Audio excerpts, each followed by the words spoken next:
believe you said, you can correct me, I believe you said that all of you guys were vaccinated, correct? No, I didn't say all. I spoke to the leadership in terms of myself, the chairman, the general secretary, the main persons within the leadership of the party. Okay. Well, because I noticed something with one political party member there, Mr. Serpent. He, Yes. I'm not sure how much contact you make with Serpent, in the goings, ins, and outs of the party itself. But Serpent in particular hosts a late night show. You often listen to that, correct?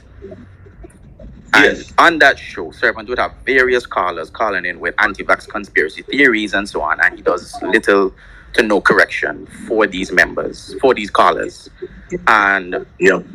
he's also on Facebook with the same callers with the anti-vax conspiracy theories and all of these things. So what is it with your viewpoint on the UPP with the anti-vax voters trying to, I guess it almost seems as if he's sitting on the fence for these votes?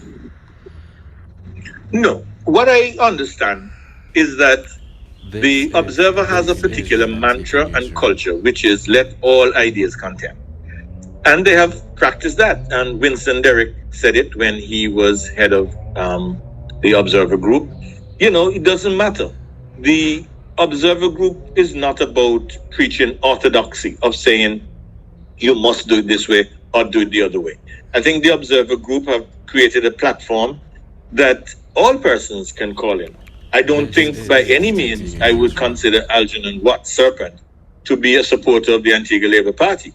But there are Labour Party people who regularly come on to the radio station, and he doesn't try to correct them to tell them that they're wrong. He allows them to speak, and they're allowed to utilize the airwaves offered by the Observer Media Group. My understanding from what I have heard is that he believes that all ideas should be listened to, but as a party, and I've heard him say that he understands the importance of the vaccination campaign, and the party as a whole, and certainly I, as political leader, I have gone out and I have encouraged.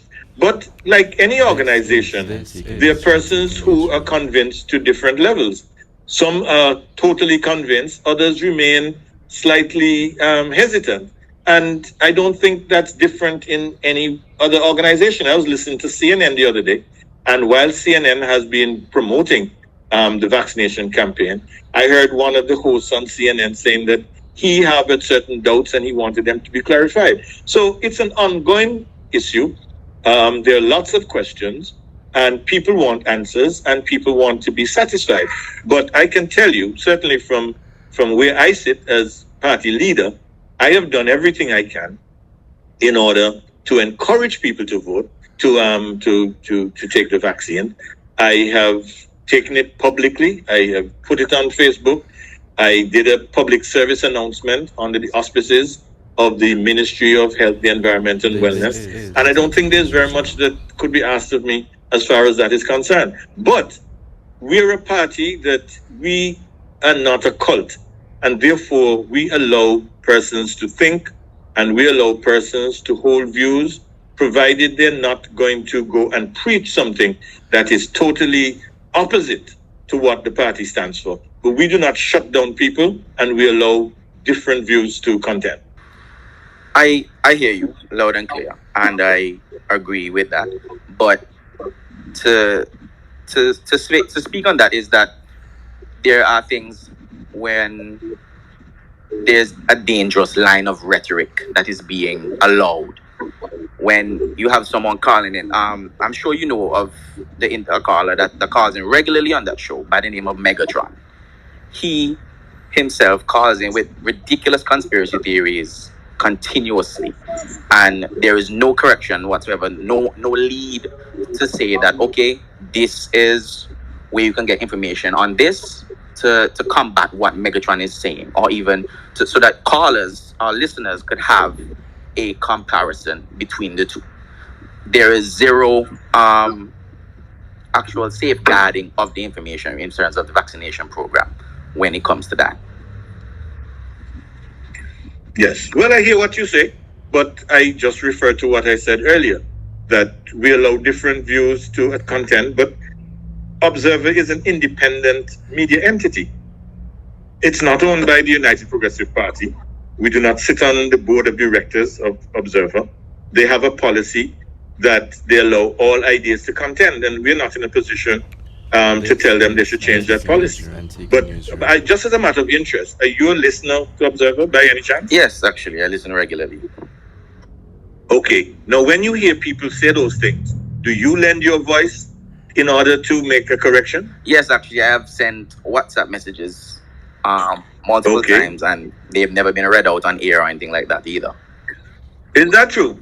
Well, I tell you what. I mean, if you're willing, you can share that with me. But I know another policy that they have is that they hear everything. I have been an observer many times, and I see when messages come up on the WhatsApp board, and every single message is read. I can tell you that. So if it is that you've sent messages, I will give you my number. You can send me every single message you've sent to Observer, and I will put it to the persons, and I will assure you that based on what I know of the Observer group, they don't stifle messages. However, what I do know for sure is that when you call, there is no caller ID, and you can call and you can say what you have to say. So my encouragement to you would be, when you hear people call in, and if you have the view that their views are misguided or inaccurate, I would encourage you, call in and give your view and be persuasive and let ideas contend. And what you will find is that you will be able to win people to your point of view. That's my recommendation to you. But if you have questions that you've sent that you say that were not aired, you can get my number, 736-0643. Send them to me by WhatsApp, and I will use my best endeavors to have them aired. Send them to me. Okay, no problem.